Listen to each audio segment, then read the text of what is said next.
지난 3월에 한국은행이 발표한 2025년 우리나라 1인당 국민소득은 36,855달러였습니다.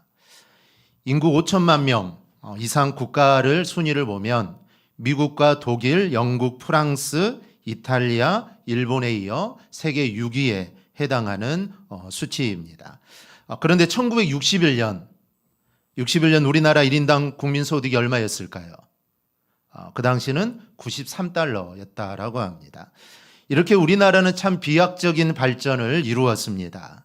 우리나라는 반도체, 조선업, 첨단산업에서 우리나라는 강대국입니다. 그런 안타깝고도 부끄러운 통계도 있죠.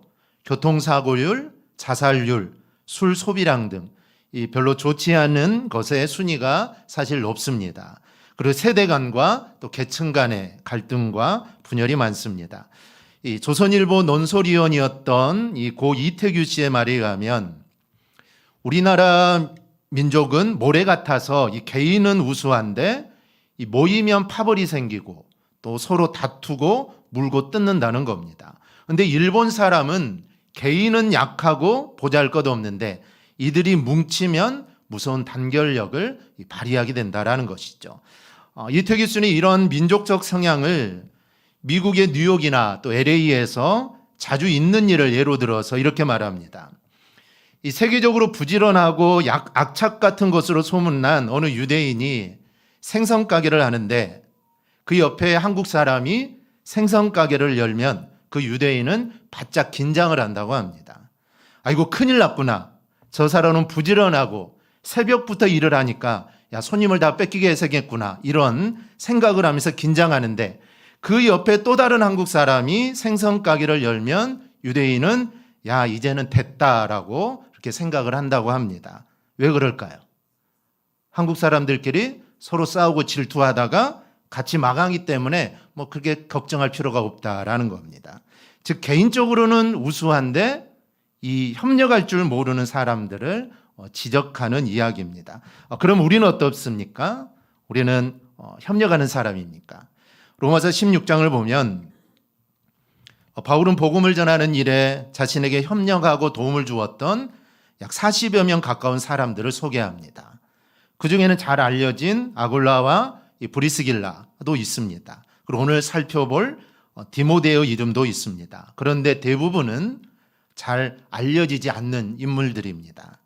이름이 알려지지 않았든 그분들의 도움과 헌신으로 인해 사도 바울은 이 30년이 넘는 세월 동안 이 복음 전파를 할 수 있었던 겁니다. 오늘 본문은 그렇게 바울을 도왔던 사람 중에 디모데에 대한 말씀입니다. 디모데는 사도 바울의 제자이자 그리고 동역자입니다. 이 디모데의 이름의 뜻은 하나님의 명예, 하나님의 사랑을 받다라는 이름을 뜻을 가지고 있는데 이 디모데는 이 소아시아의 루스드라에서 헬라인 아버지와 유대인 어머니 사이에서 태어납니다.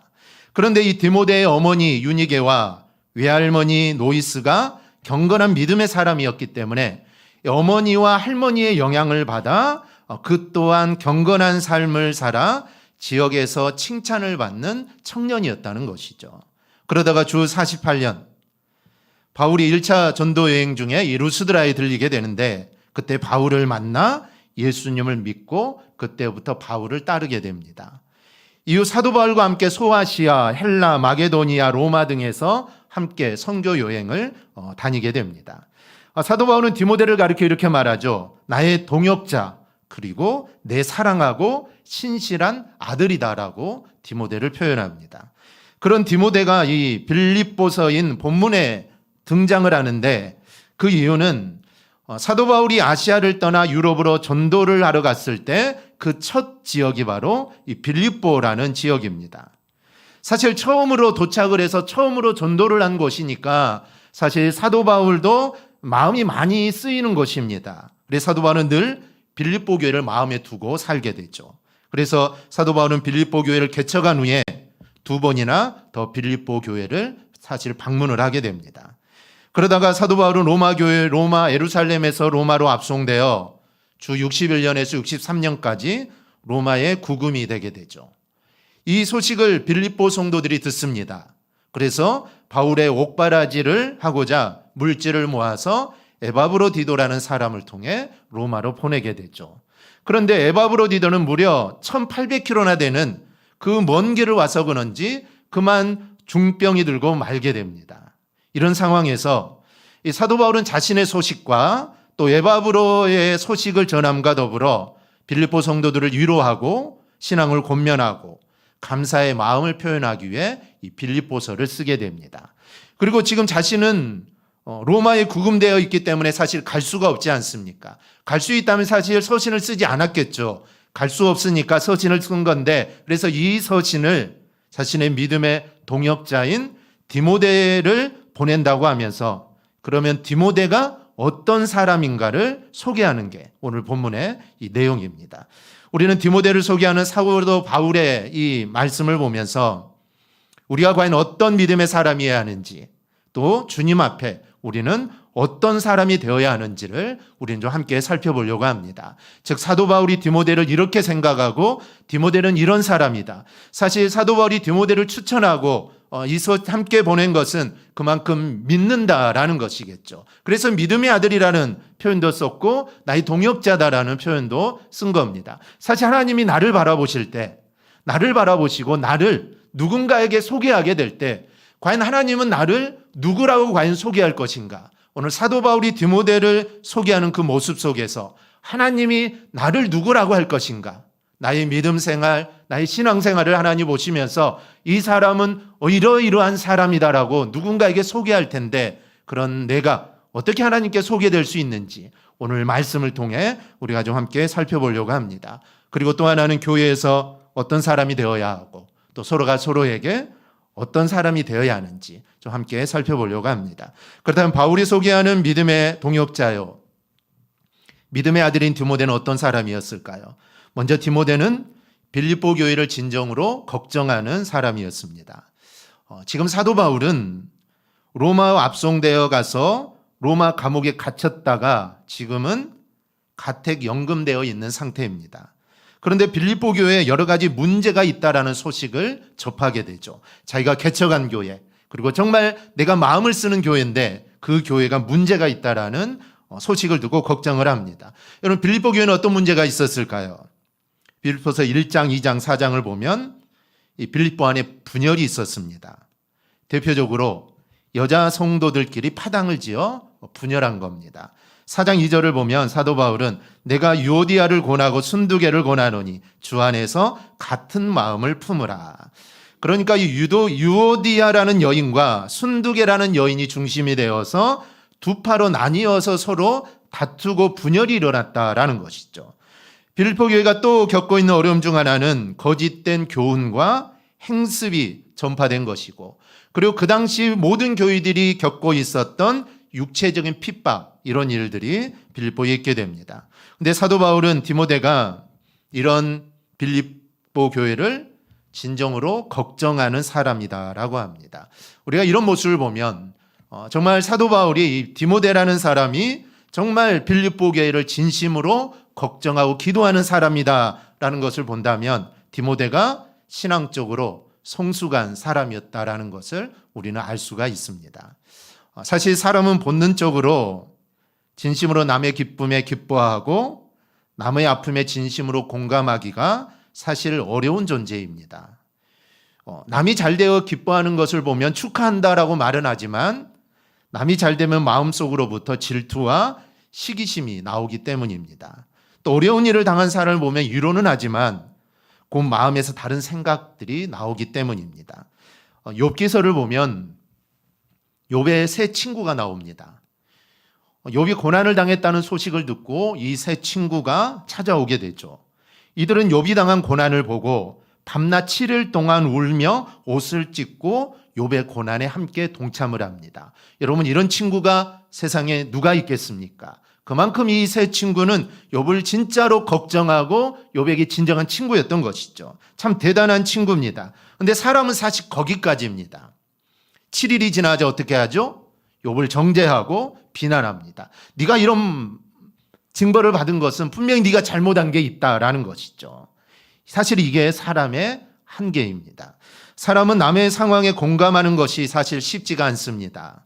마음에 시기심도 있고 질투도 있고 또 사랑하고 우정도 있지만 사실 이거는 한계가 있기 때문입니다. 또 자기를 드러내고 싶어하는 그런 생각들이 있습니다. 근데 본문에 나오는 사도 바울은 디모데는 그런 사람이 아니다라고 이렇게 말을 합니다. 디모데는 빌립보 교회 사정을 듣고 진실로 걱정해 주는 사람이라는 것이죠. 이 로마서 12장 15절 16절을 보면 즐거워하는 자들과 함께 즐거워하고 우는 자들과 함께 울라. 서로 마음을 같이하여 높은 데 마음을 두지 말고 도리어 낮은 데 처하며 스스로 지혜 있는 채 하지 말라. 이렇게 말을 하는데 바로 디모데가 그런 사람이었다라는 겁니다. 그럼 우리는 이런 디모데를 보면서 어떤 메시지를 받습니까? 우리는 한 교회에서 함께 신앙생활을 합니다. 30년, 많게는 30년, 40년, 교회의 역사가 짙어지면 길게는 50년, 60년 함께 우리는 신앙생활을 합니다. 주일학교 때부터 계속해서 신앙생활했다면 아마 더 많은 세월 동안 함께 신앙생활을 하게 되죠. 그러다 보면 교회 교우들의 기쁜 소식도 듣게 되고 또 아픈 소식도 듣게 됩니다. 자녀들이 태어나기도 하고 그 자녀들이 또 결혼도 하고 또 나이 드신 성도님들이 하나님의 부르심을 받게 되는 그런 소식들도 사실 접하게 되죠. 이때 우리는 그 일에 함께 해야 합니다. 즐거워하는 자들과 함께 즐거워하고 우는 자들과 함께 울어야 합니다. 이게 바로 우리 성도의 그런 자세입니다. 우리는 고향도 다르고 사실 성격도 다르고 또 부모도 다 다릅니다.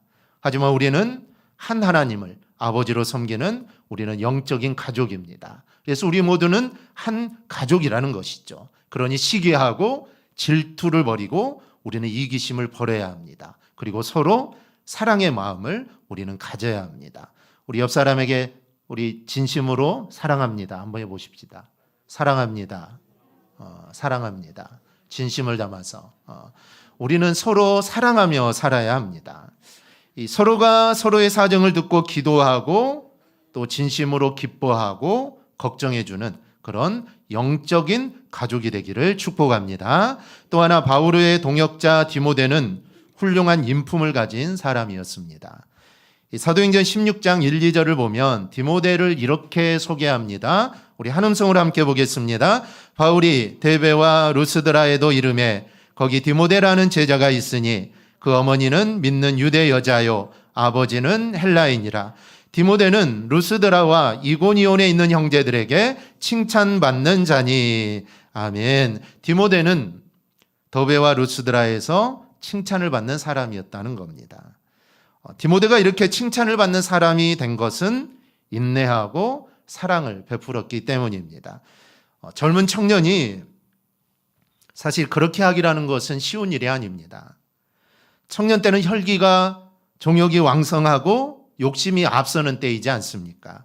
그러나 디모데는 이런 혈기와 이기심을 모두 다 이겨냈다는 것이죠.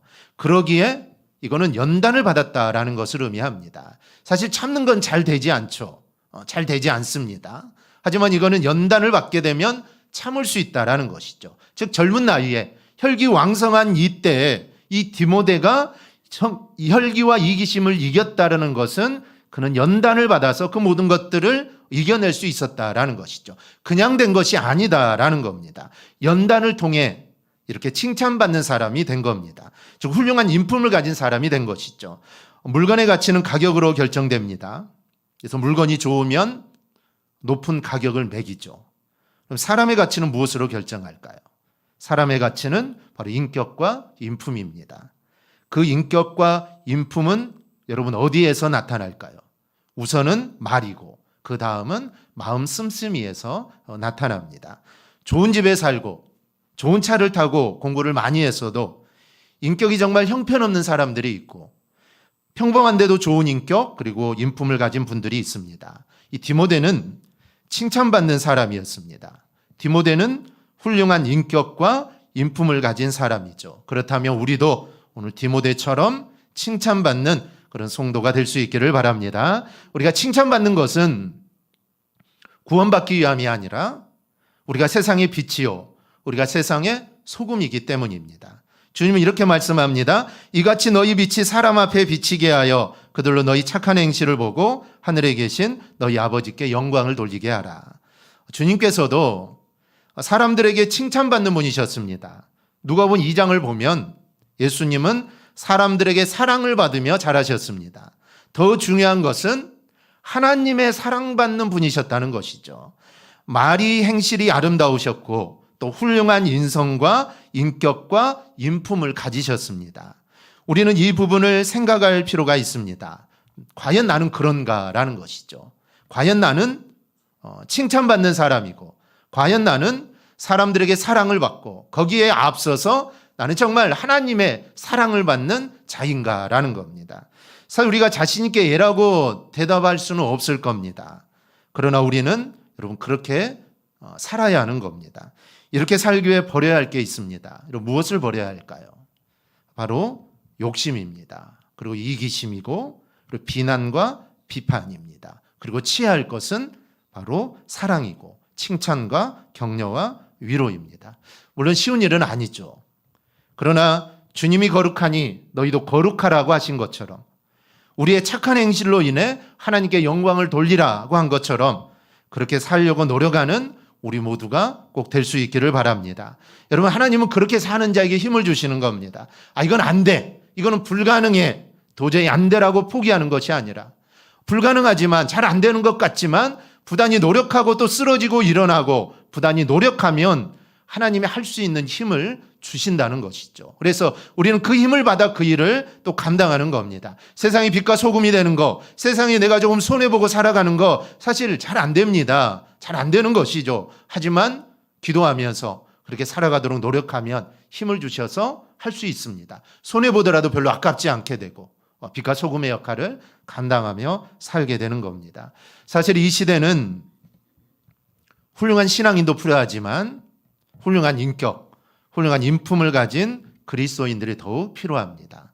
왜냐하면 훌륭한 신앙은 사실 교회에서 많이 나타나지만 훌륭한 인격, 즉 훌륭한 신앙인으로서의 훌륭한 인격과 인품은 세상에서 나타나기 때문입니다. 사실 우리가 교회에 있는 시간보다는 사실 직장이나 일터에서 가정에서 있는 시간이 훨씬 더 많지 않습니까? 그렇기 때문에 훌륭한 신앙도 필요하지만 일터 삶의 터전에서 훌륭한 인격, 훌륭한 인품을 가지고 살아가는 거 이거 너무나도 중요합니다. 오늘 말씀을 듣는 우리 모두가 예수님처럼 또 디모데처럼 신앙도 훌륭하지만 또 세상에서도 그리스도인으로 칭찬받는 삶을 살아가기를 주님의 이름으로 축복합니다. 셋째로 디모데는 바울과 함께 수고한 사람입니다.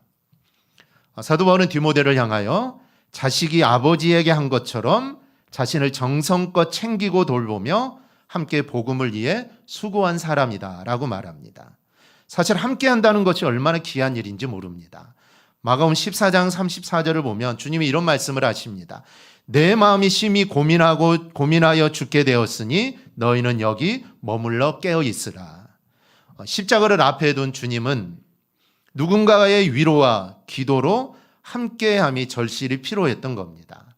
하나님이시고 하나님의 아들이시지만 또 우리와 똑같은 인간이기에 하나님도 주님도 누군가의 위로가 필요한 겁니다. 곧 십자가를 제하는데 그 십자가가 어떤 것인지 알고 계신 주님은 위로가 필요하고 누군가 자신과 정말 끝까지 함께해 주기를 바랬던 것이죠.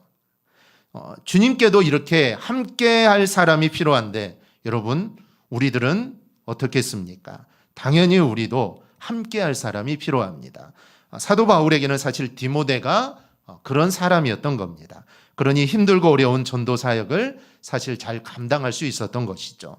여러분 서로 돕고 함께하면 사실 큰 힘이 됩니다. 그리고 어려운 일들도 잘 감당할 수 있게 되죠. 그러니 우리 모두 서로에게 위로자가 되어주시고 또 서로에게 힘이 되어주는 우리 모든 성도가 되기를 바랍니다.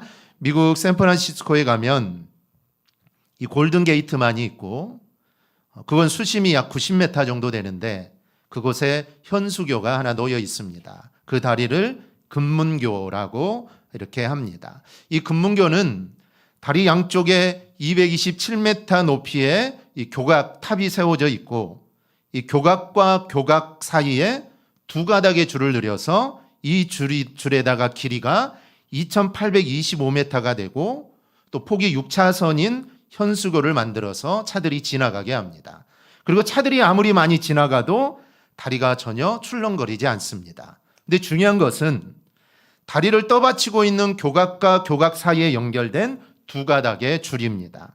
멀리서 보면 그냥 보통 줄 같은데 실제로는 그 줄의 직경이 약 1m 정도 되고 그 안에는 무려 27,000개의 이 철선이 합쳐져서 큰 줄을 만들고 그 철선들이 합해져서 그 육중한 다리를 버티고 있는 겁니다.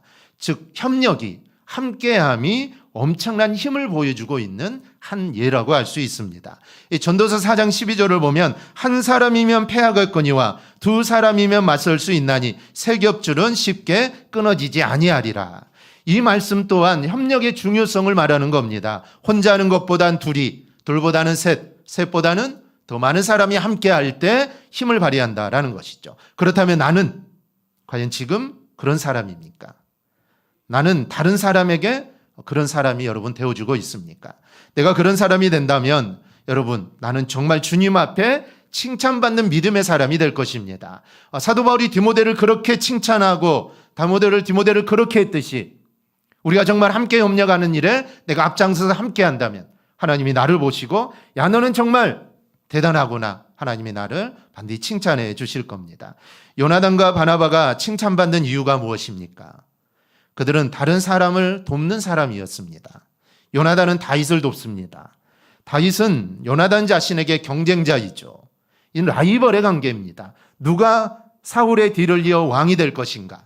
다윗이 될 것인지 아니면 요나단이 될 것인지 사실 둘은 협력할 수 없는 관계죠. 둘은 싸울 수밖에 없고 경쟁해서 왕권을 차지할 수밖에 없는 존재입니다. 세상 논리로 말한다면 사실은 없애야 할 대상이었던 것이죠. 그럼에도 요나단은 다윗을 돕고 다윗을 사랑합니다. 어느 정도 사랑하느냐? 마치 자기 목숨처럼 그 사실은 경쟁자인데 그 다윗을 자기 목숨처럼 사랑했다라는 것이죠. 바나바도 자기의 재산을 팔아 남을 돕습니다. 안디옥에서도 자기 혼자 사역을 해도 얼마든지 잘할 수 있습니다. 이미 안디옥 교회를 부흥시켰기 때문이죠. 그런데 자기 혼자 영광을 받을 수 있음에도 바나바는 바울을 초청합니다. 그리고 바울을 세워주게 되죠. 여러분 세례 요한도 보십시오. 그는 늘 예수님만 세우는 사람이었습니다. 요한복음 3장 30절을 보면 그는 흥하에 가겠고 나는 쇠하여 하리라. 이런 마음을 가졌기에 주님이 여자가 낳은 사람 중에 가장 큰 사람이다라고 주님이 칭찬하셨던 이유가 바로 여기에 있습니다. 사람들은 요한을 향하여 메시아다. 우리가 기다리고 있던 메시아가 네가 아니냐라고 늘 물어보고 사람들은 요한을 메시아로 추켜 세우는데 그럴 때 요한은 그는 흥하여 갔고 나는 쇠하여 하리라. 그의 신발끈도 나는 감당하지 못한 자다라고 자신을 낮추면서 늘 예수님을 세우는 사람이 바로 세례 요한이었습니다. 그러니 주님으로부터 하나님으로부터 칭찬을 받지 않을 수가 없는 것이죠. 우리의 삶도 꼭 이렇게 되기를 축복합니다. 여러분 다른 사람을 돕고 또 다른 사람을 위해 여러분 수고를 아끼지 않기를 바랍니다. 그리고 함께 협력하는 자가 될 수 있기를 바랍니다. 그래야 주의 전을 든든하게 세워나가는 우리 모두가 되기를 주님의 이름으로 축원합니다. 아멘. 우리 함께 찬양하겠습니다.